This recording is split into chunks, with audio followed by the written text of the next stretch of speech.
Good morning. Well, that was kind of loud, wasn't it?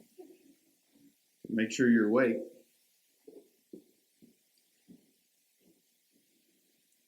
I promised last week that we're going to begin a new series starting next week based on this book. I wish Jesus hadn't said that.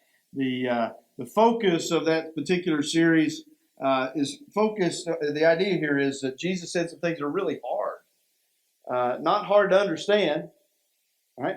Just hard to follow. And so that whole series is going to be focused on the hard things that Jesus said and how we need to live that out. So just a little advertisement for next week. But we'll spend almost the rest of the summer there. Later in the summer, though, I'm going to preach a series of sermons that I have advertised to others that might be the one that you all would fire me over. So I've been looking forward to that too. So we'll see how that goes. So that's just an advertisement, not the getting fired, but the series. Yeah, I only got fired one time. It's from a grocery store. Ask me about that later. All right. For now, we're closing out this series of listening at the cross, where we are hearing what Jesus taught us in the very last hours of his earthly existence here. And so my desire throughout this series has been that we actually hear from Jesus in what we would call the most dark of hours, that at the final breath of Jesus. And we've come really to the last saying of the cross, of those 7 sayings that we read about in the Bible. This is the way the series is laid out. We've kind of followed what's considered to be the traditional model for the way in which those statements were made, where we talked about the purpose of the cross, which was to bring about the forgiveness of sins for people. We talked about the reach of the cross to the thief. Jesus said, "Today you'll be with me in paradise," and what that means as far as not the manner in which we are saved, but who can be saved. It is the reach of the cross that's extremely important. There'll never be a time while you still have breath that your faith and the practice of your faith is not important. And even in the last hours of the life of Jesus, he was caring for widows and orphans, as James defines true religion, as we love to talk about it around here. We looked at, my God, why hast thou forsaken me? Not so much as this place of disappointments as we've talked about, but it was more of this submission to the sovereignty of God, that I am willing to even face death. Last 2 weeks ago, we talked about the concept of I thirst, that the only divinity could offer salvation, but only humanity could be sacrificed, and Jesus filled both. And then last week we looked at the accomplishment of salvation, what it means when Jesus says it is finished. And so today, as we are listening to the statement of the cross that Jesus makes today, we're going to learn that there's something in this statement that we cannot live without. And so if you have your Bibles, we're going to be in Luke chapter 23. I'm going to start in verse 44 and read down to verse 49. But as I've done throughout this series, I want to try to set the scene for you as you come to the cross. And so as we come to the scene that day, as thousands of people would have come to that specific scene, Jesus was not crucified in a place that was hidden, but very public. He was exposed to all the travelers who would have been by that day. They didn't want to do crucifixions in a place that were hidden. They wanted people to witness the crucifixion. And so, as you come to that scene, the people who would have been there, like us, would not have seen the hours of prayer in the garden. Like us, they would not have seen or been a witness to the betrayal of his friends. They would not have witnessed the 6 trials that Jesus faced, nor the mocking, nor the beating. Like us, they would have been observers of something they did not fully understand. Now, they would have made some judgments about Jesus. You could be sure of that as they walked by. They would have made judgments about all 3 men who were hanging on the cross. Perhaps their thoughts would have been those of pity or condemnation. Maybe they would have been sad, or perhaps they would have felt somewhat justified by the outcome of those men who were hanging on the cross. People would have been firsthand witnesses or observers of the cross, might have been a little more blessed than we are to have witnessed a man die with such grace, with such dignity. A man who's approaching death and yet is concerned for the people who are around him. They would have witnessed that firsthand. Those present at the death of Jesus would have been witness to the event that perhaps would have changed their lives, but maybe nothing more than that, at least in that moment. But for us, as distant observers of the cross, those of us who get to see it through a specific lens, we witness it a little bit differently, don't we? As we read the news of the cross, we see the cross as kind of a place where victory is had. We see it as a little bit different drama as it plays out, because as you know, we know the end of the story, right? We have the luxury of seeing the cross through the lens of the empty tomb. It's like a telescope, if you will. We can see through the empty tomb at the cross, and we rejoice because of what the cross means. We have that luxury that the people who witnessed it firsthand did not. And so for us, we look at the cross as this great victory story. But for those listening to the words in real time, what they hear in the last words that Jesus teaches them is something that none of us, neither them nor us, could live without. So I'm going to read those verses. We're going to start verse 44. We'll read down really to verse 49. It was now about the 6th hour. There was darkness over the whole land till the 9th hour, while the sun's light failed. And the curtain of the temple was torn in two. And then Jesus, calling out with a loud voice, "Father, into your hands I commit my spirit." And having said this, he breathed his last. Now when the centurion saw what had taken place, he praised God, saying, "Certainly this man was innocent." And all the crowds that had assembled for this spectacle, when they saw what had taken place, returned home, beating their breasts. And all his acquaintances and the women who had followed him from Galilee stood at a distance watching these things. Let me pray. God, may you be honored today by the preaching of your word. May your word light a fire within us that cannot be put out. I pray as we witness the cross that we marvel at the Christ who hangs there. His desire to teach us even in the very last moments. Father, help us to learn in such a way that we can use what your word teaches us. In Jesus I pray. Amen. Well, maybe you've heard these famous words before. I'm going to try my best to get them exactly right. But, ladies and gentlemen, boys and girls, children of all ages, come into the circus and hear the music, laugh at the clowns, be thrilled by the perilous leaps of the acrobats, marvel at everything the performers do. Only at the circus. Ever hear those words before?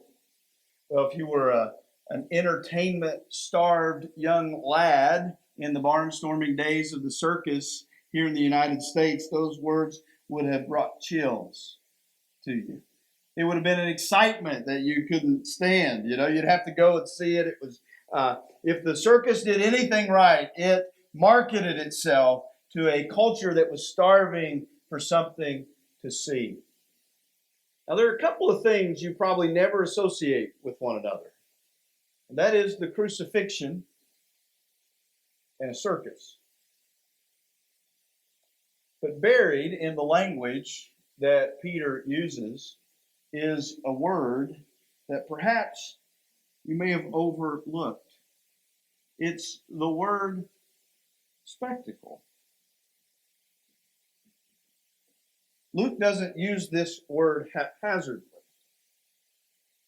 He uses it so that we might draw our attention to something that he's wanting us to see. You see, you cannot come to the cross of Christ without marveling at the spectacle of it all. It was intended to be a place that grabs your attention.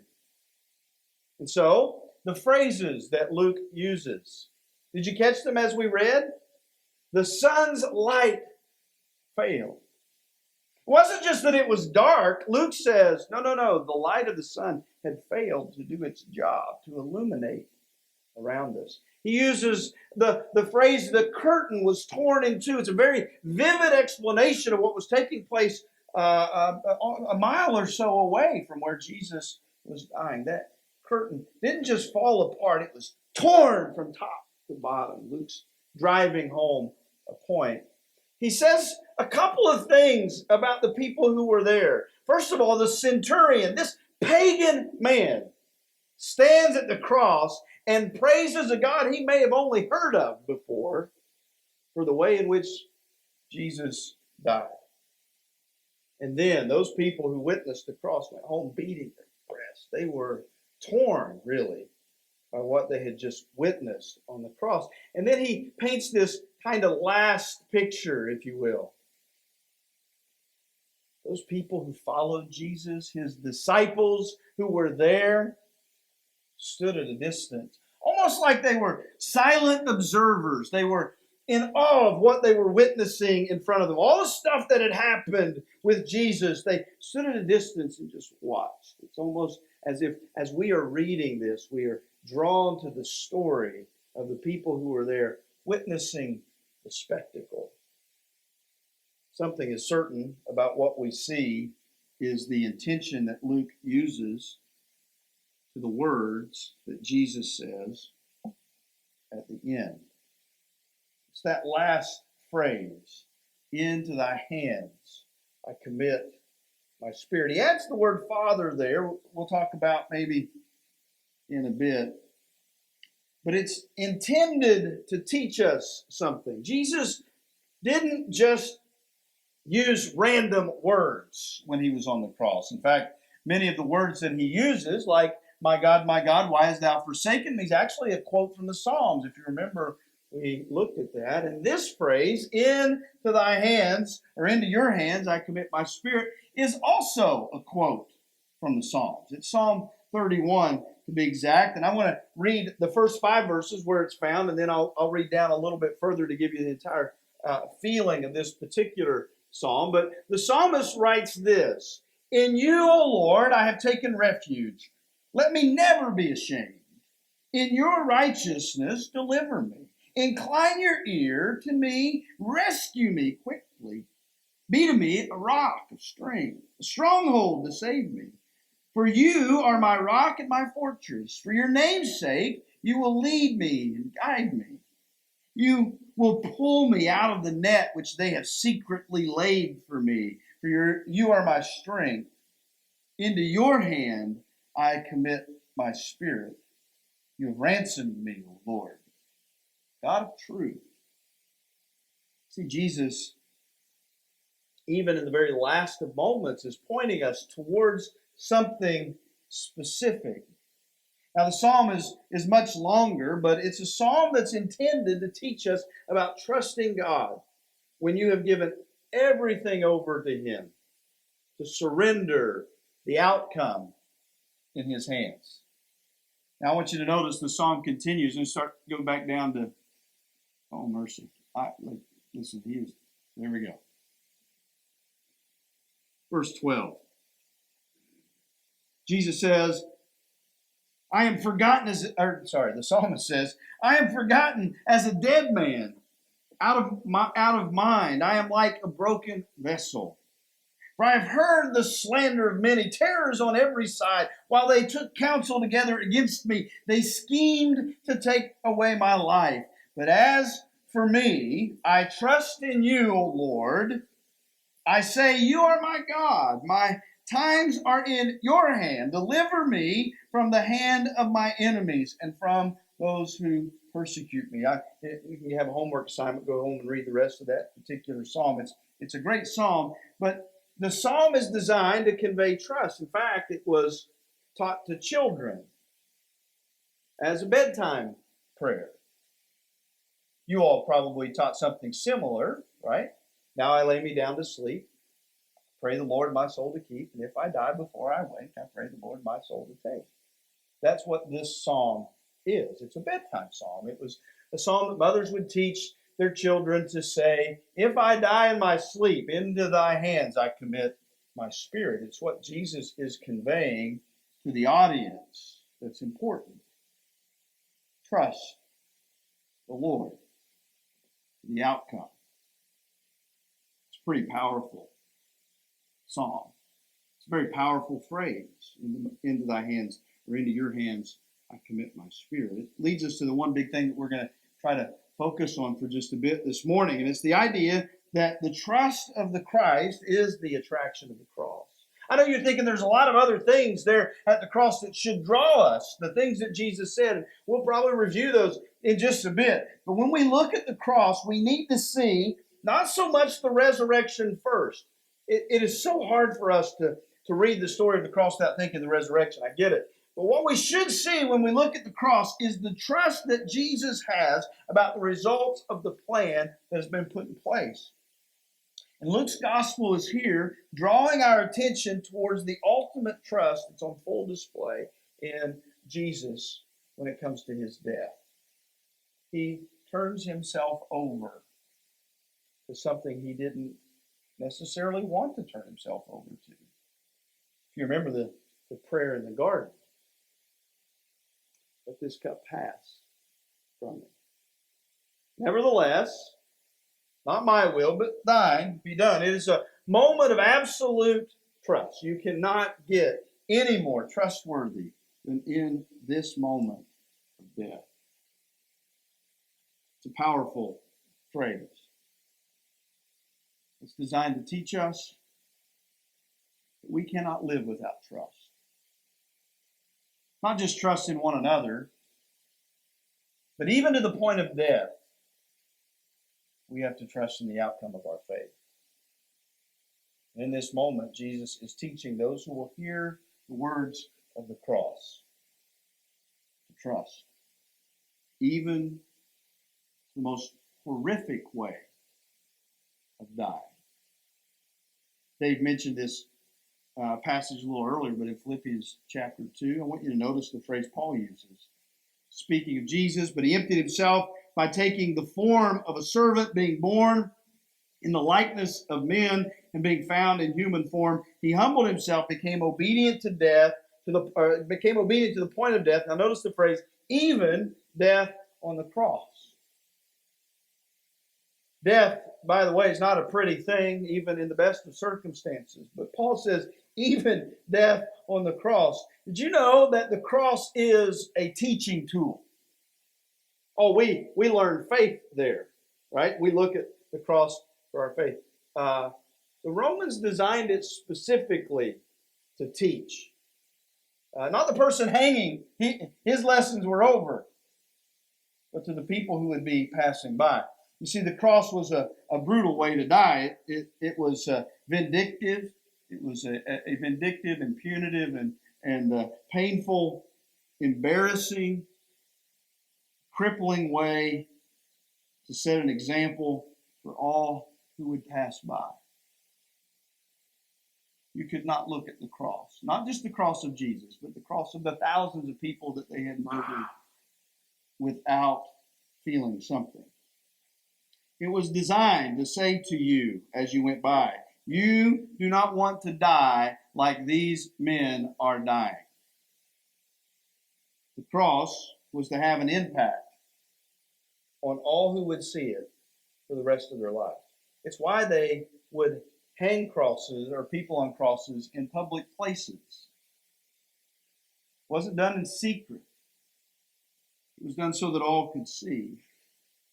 It was a big warning sign that says, we are in charge here. You do not want to go against what we say, or you're going to get what these men got. It's one of the reasons why they placed their crime above their head. And so Pilate felt compelled to say, King of the Jews. In other words, all you Jews who are here for the Passover, when you walk by, here's what we will do to your king. You want a Messiah to raise up and to whip the Romans and run us out of here? Look what happens to your king. It was designed to teach. The cross was the ultimate communication tool, more impactful than Twitter. It was a way of witnessing the worst of humanity. What would happen to you if you cross us? It was certainly designed to be a spectacle for anyone who would be there.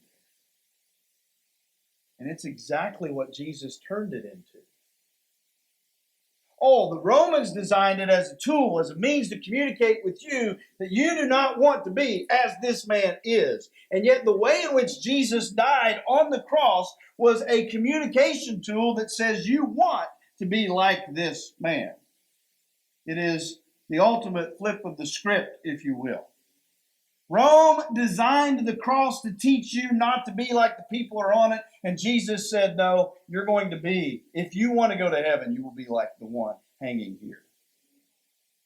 It is designed to teach, to show us. And so as we gaze on the cross, the last thing that Jesus teaches us is about trust. It's designed so that anyone who would come to look at the cross should be impacted by it in such a way that you cannot turn away from it. You have to stare at it. You have to look at it. You have to see the words that he says while he's there. And so allow me for just a second to show you what it must have been like as you were there watching this transpire, to see this spectacle unfold. Instead of a bitter and vindictive man who was hanging there were two of those, perhaps on either side of Jesus. Instead, you hear these words, forgive them. They had no idea what they are doing. Would that have cut you as you stood there watching? Oh, this man on the right and this man on the left were railing against Rome. How terrible they must have been. I'm here because they're so mean and cruel. I didn't deserve to be here. And yet Jesus says they're not sure what they're. Please just forgive them. You would have seen a man of great grace who looked at a man who was so undeserving and said, today you'll be with me in paradise. Would the reach of the cross be available for even the centurion who drove the nails? No one died this way, you see. A man so concerned about others that he looks at his buddy and says, I need you to take care of her, Mary. No one else will. All others have forsaken me. You're the only one I can trust now. Will you take care of my responsibility with Mary? Or perhaps you think the one time that he cries out, and yet he's still teaching us the sovereignty of God reigns even in the moments of death. Where he says, my God, why have you forsaken me? If you were a Jewish person, you would have thought, boy, that sounds familiar. Maybe I should go look that up in Psalm 22. Or perhaps you're thinking, yeah, well, he's God. And then he cries out, I thirst. I'm just like you. You can be like me. Then it's that phrase, it is finished, it is accomplished. I'm doing a work that you can't possibly do so that you can be benefited by it. And finally, before he breathes his last, he teaches us about trusting the outcome. even if we're not certain of the process. See, Jesus would not allow for anyone to hear the news of the cross and leave it feeling indifferent. You know, one of the reasons why the cross is so controversial is because Jesus designed it to be controversial. You think people hate you because you're a follower of Jesus. They do. And so Jesus said they would.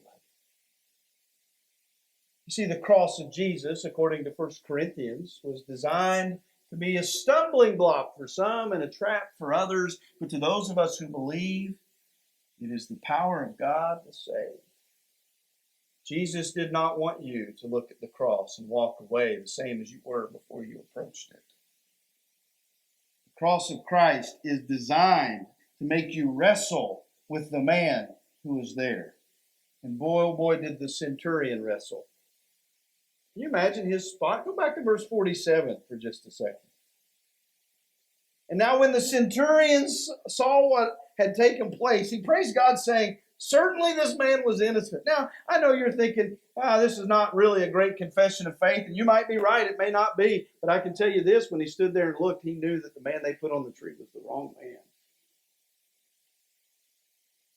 No one died like this guy did. No one faced this the way that Jesus faced this. It was intended to be a spectacle for us to see. After all, spectacles are supposed to be put out in such a way that we never walk away the same. I believe that word also is where we get our word for eyeglasses from. Tracy had that surgery done, the LASIK surgery. And she said the thing that amazed her the most was for the first time she woke up in the middle of the night and could actually read the alarm clock. Now, we had those alarm clocks that had the letters, the numbers on it like that, right? So that she could see it when she woke up. And then, so the next thing that amazed her was when she woke up and looked at me. Now, listen, I want you to know that we were married for 7 years and had 2 children by the time I let her get her eyes fixed. I figured she was pretty invested by then, like she wasn't leaving. We just built a house too, so financially I had her. She wasn't going anywhere, but she did. She was like, wow, and it wasn't the kind of wow. It was like wow. But they're designed for you to see clearly, right? Spectacles, and so the cross is designed for us to see clearly who Jesus is. Oh. Now the outcome was the same. Death happened to all 3 men who were yet there, and yet this one guy made a spectacle of the cross. Spectacle that the world would see, prompting us to react. Which is exactly what the intent of the cross is. Jesus said it this way in John's Gospel, John chapter 12, verse 32. "And I, when I am lifted up from the earth, will draw all people to myself." You see, the cross is meant to draw people, as it did the centurion. He was drawn to it. Now, that doesn't mean he had a confession of faith. That's not what I am intending to say. But you cannot look at the cross without seeing it as a remarkable place of the trust of Jesus on full display. Here's the plan. I'm working it out. It's what prompted the centurion to at least say he was innocent. William Barclay writes this about the cross, about the centurion specifically. "The magnet of the cross had begun its work even as he breathed his last." See, the cross is intended to draw us like a magnet, to bring us close to divinity and humanity. Oh, it's designed to be powerful. It's a place where you can ultimately trust, to lay everything down and simply strive to be like that man that hung there. Not those other 2, but that one who died like no other. See, it's a place where you can come and learn to trust as Jesus trusted. It's that phrase, "Into thy hands I commit my spirit," that teaches us to trust. It's The cross is ultimately a place where you can trust the Christ who hung there. Oh, the phrase, into thy hands I commit my spirit, is a very powerful phrase if we will hear it. And it's because of his type of death we should humble ourselves before him. If you finish up that Philippians passage that I started with earlier, Paul writes this. Being found in human form, he humbled himself by becoming obedient to the point of death, even death on a cross. Therefore, why? Because he humbled himself, right? He emptied himself. He humbled himself and put himself even to death, even to the point of death, even death on the cross. Therefore, God has highly exalted him and bestowed on him the name that is above all names, so that at the name of Jesus, every knee should bow. I love this phrase. Paul is so quick to turn it, right? In heaven and on earth and even under it. All of eternity, all of creation will be forced to bow before this Christ of the cross. And every tongue confess that Jesus Christ is Lord to the glory of God the Father. You will not get into heaven without confessing this first. It's designed for people who are on earth to confess it now. But someday, even those under the earth, in their last breath before being tossed into the abyss, will declare it to be so. Paul's so quick to turn a phrase so powerful to dig deep into our conscience. The cross is designed to draw you and to bend you to the will of the Christ who hangs there. My challenge this morning is, if you have not made this Jesus who died in such a way Lord of your life, will you be drawn to his commands today? To humble yourself, to confess him to be Lord, to be buried with this man in baptism, and like him be raised to a new life. Humble yourself before him every day. No man died like this man died, with the trust that this man had. So can you come to the Christ of the cross and listen to his trust on full display for all? In just a bit, as Christians, we're going to gather around this table in which we get to see on full display the trust that Jesus had. In the breaking of the bread of his body and the drinking of the juice represents his blood, as we see the trust. It's simple, isn't it? I mean, it's just a simple meal that invites us to come and to just stare for a bit at the cross, knowing that the resurrection soon happens. It's a beautiful meal. Simple, trusting,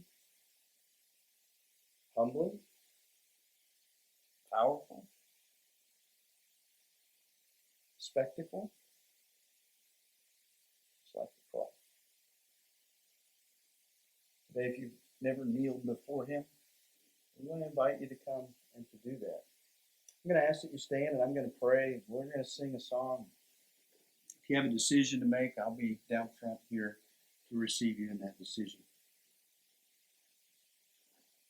God, thank you for those who have been drawn to the cross today.